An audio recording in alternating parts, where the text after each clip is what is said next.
El canal RJL y sus redes sociales del 2021 te ofrece este video. Marilyn Monroe estuvo 12 días encerrada en un hospital psiquiátrico de Nueva York, prisionera en una habitación con paredes acolchadas. Ingresó allí pensando que era un centro de reposo, pero al entrar descubrió que se parecía mucho más a una cárcel para enfermos mentales.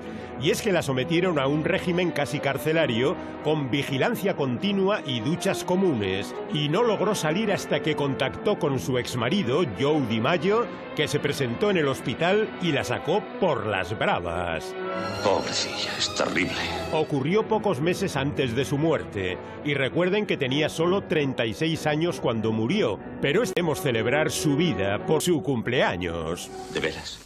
Pues claro. Habría cumplido 95 años, y de seguir viva seguramente dedicaría su tiempo a la lectura, porque tenía una biblioteca personal con 451 libros, entre los que había valiosísimas ediciones de coleccionista y libros de poemas de Federico García Lorca o de Rafael Alberti.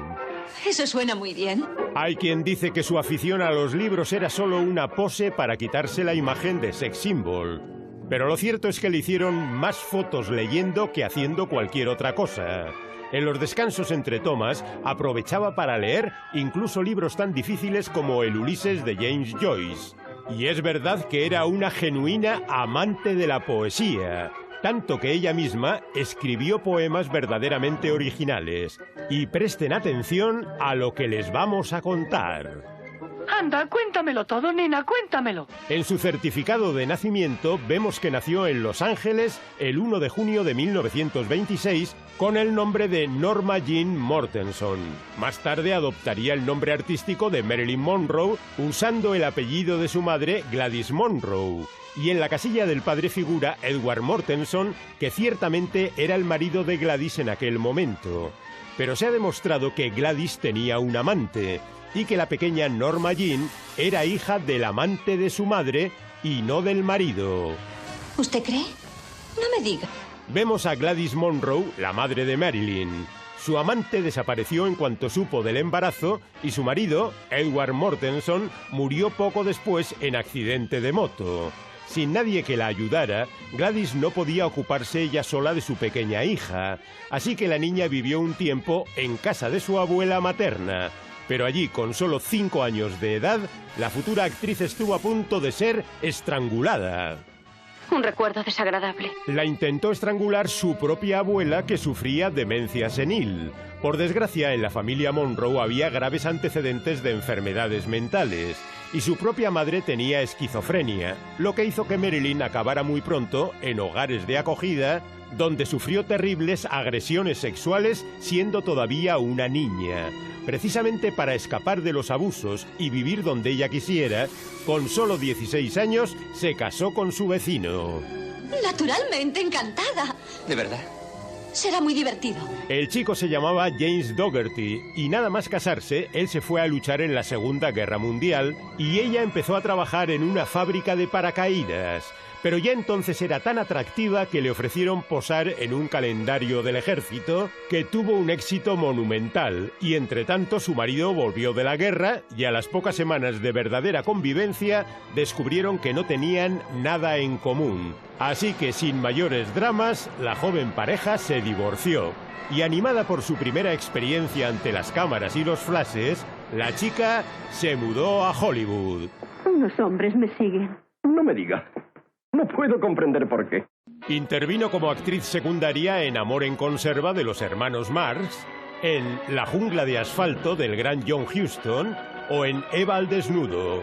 Y ella misma contó años más tarde en conversaciones privadas que la sometieron a varios castings de sofá, que es como llamaban a las reuniones con productores en las que esos hombres se aprovechaban de su poder para obligar a las actrices a tener relaciones con ellos bajo amenazas de despido. Marilyn señaló, por ejemplo, a Darryl F. Zanuck, que era presidente de la 20th Century Fox, pero se sabe que fueron muchos más.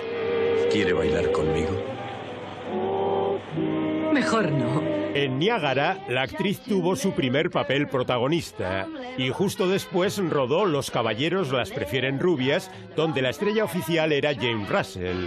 Pero haciendo bueno el título del film, la rubia Marilyn eclipsó por completo a su morena compañera de reparto. Y así, esta mujer de pelo rubio platino, ojos azules y 1,65 m se convirtió en una superestrella de fama solo comparable a la de su primer marido, Joe DiMaggio, que era una leyenda del béisbol.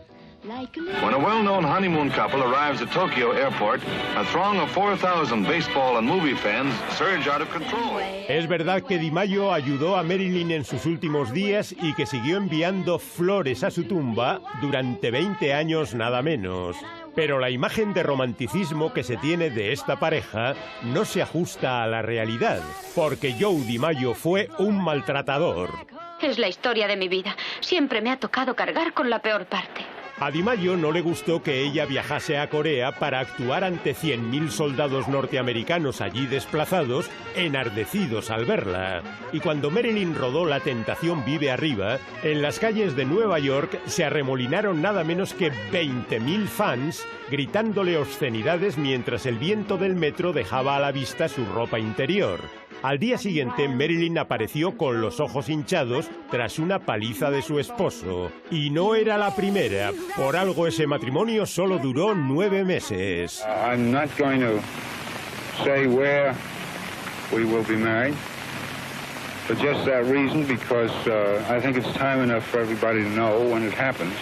Arthur Miller, prestigioso dramaturgo, fue su tercer y último marido, y en esa misma época la actriz se enfrentó a las productoras para mejorar sus contratos. Su actitud retadora y desafiante hizo que los grandes magnates, a través de los medios de comunicación, potenciaran su imagen de rubia tonta para desacreditarla y perjudicar su carrera. Por desgracia, eso coincidió con que Marilyn empezó a mostrar síntomas de esquizofrenia como su madre. ¿Y saben qué fue lo peor de todo? Adivina. Que no se la diagnosticaron. Con un tratamiento correcto habría podido compensar los efectos de la esquizofrenia. Pero en vez de eso, Marilyn cayó en una espiral de alcohol, drogas y fármacos inútiles para ella, a menudo recetados por terapeutas sin escrúpulos que solo querían sacarle dinero. Y al final la actriz murió por una sobredosis accidental de medicamentos. Esa fue la conclusión clara de la autopsia, pese a lo que digan las teorías sobre conspiraciones. Y de esa triste manera nos dejó Marilyn Monroe, una actriz que fue mucho más que una simple rubia explosiva. Marilyn es ya un icono cultural del siglo XX. Qué portento de criatura.